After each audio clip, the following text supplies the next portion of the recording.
Unfortunately, I tore my ACL in a ski accident, and also the meniscus is ruined, so I had to have surgery. And now for recovery I should be cycling, and the thing with the cycling is that I got this here. Don't go out and buy one of these new. You can get these here used in perfect shape. I got this one actually for 20 bucks. And so it's basically just that I can put the bike, my own bike, on to this stand here, and there's a little bit of resistance here. Now I shouldn't be doing too much resistance in the beginning. I'm only on the first level just to mobilize the knee.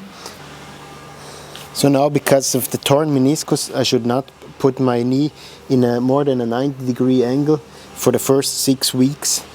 When I take these pedals that are on, they're too long and it actually bumps my knee up too much.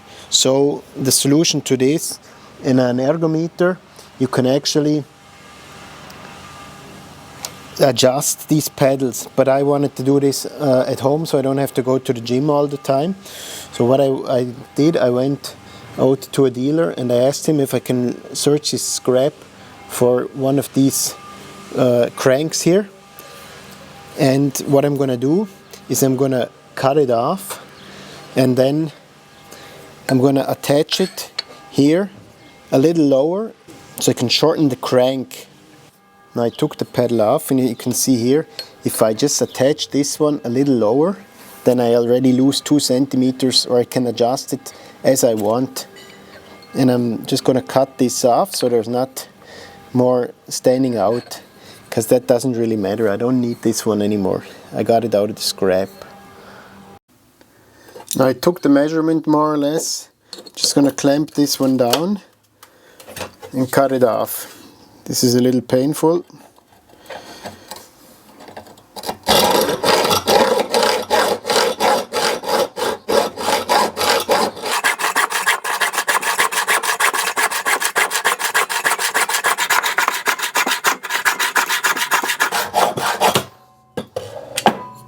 Here we go.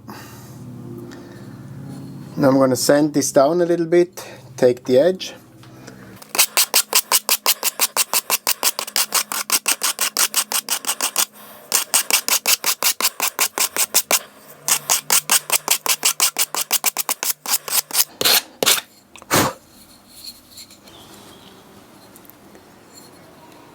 So then this should match here more or less. Can also turn it, doesn't really matter. It doesn't match 100%, but I can put something in underneath here.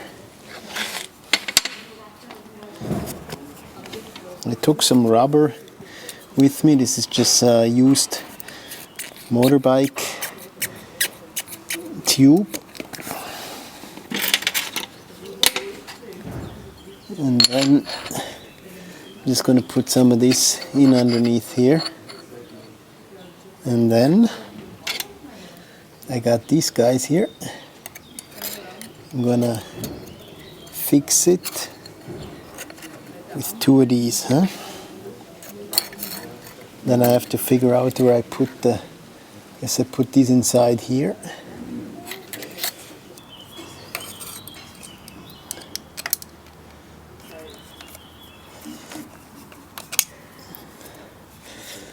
Then of course tighten these up. I might have to put another layer of rubber in underneath here to get it 100% on. So I managed to fix both of these, and I doubled up on the rubber. Now I can try to reattach my pedal. Of course you have to make sure there's a left and a right crank to get the right or the left crank, depending on which one you need. Okay, and that's the finished product. This doesn't have to be as stable as a normal, but it's very stable actually.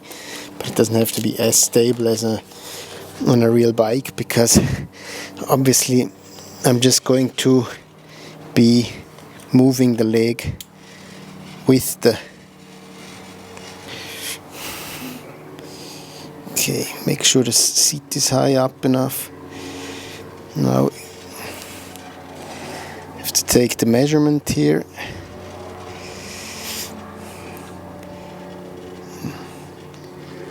And I feel it could be even a little shorter. But the good thing is that I can actually adjust this.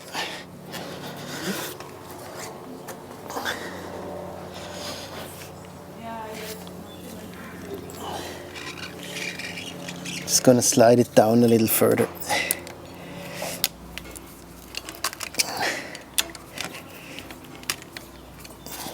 Okay.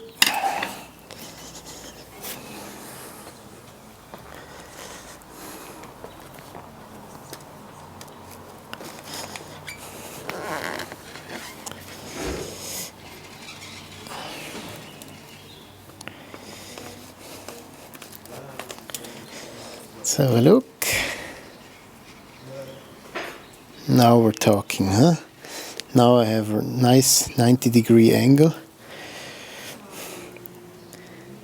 And I can mobilize my knee without stressing the meniscus too much.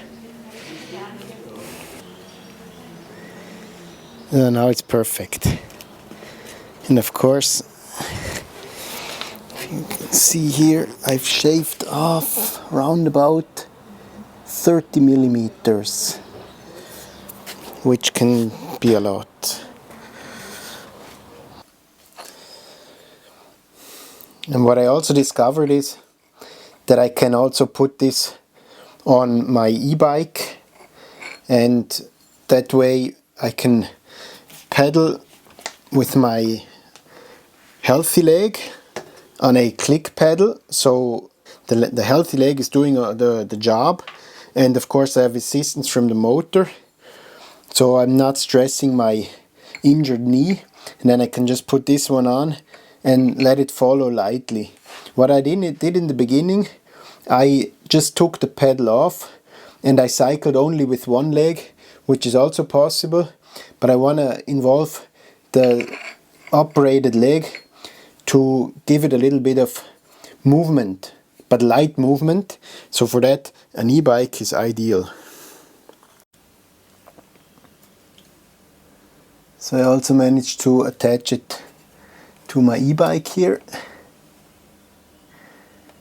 And here I'm just going to use an open pedal without any slings, because of course I want to be able to move my foot off and on.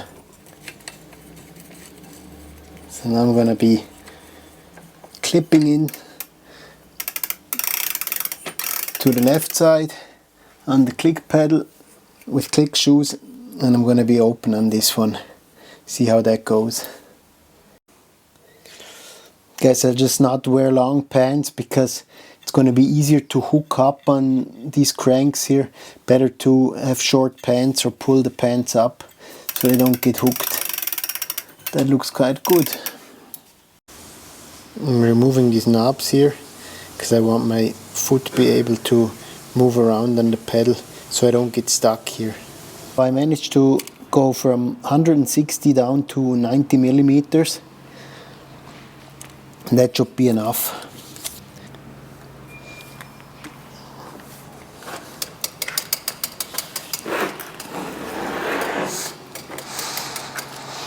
So now let's see if I manage to ride it.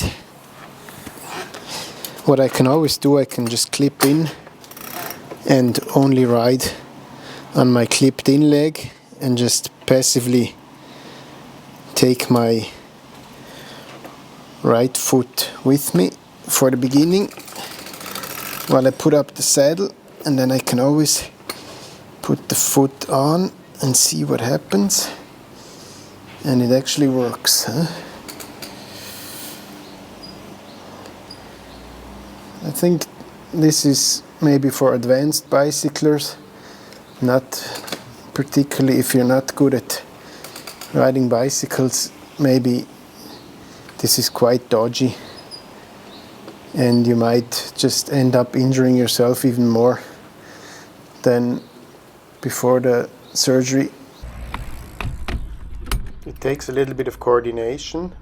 First clipping in on my healthy leg, starting to ride, then put the seat up, then join in with the leg that had the surgery. For stopping, I reverse it. First release the leg that had the surgery, seat down, unclip on the other side, and get to a stop. Getting the freedom back of riding my bike down to the river really was a great feeling.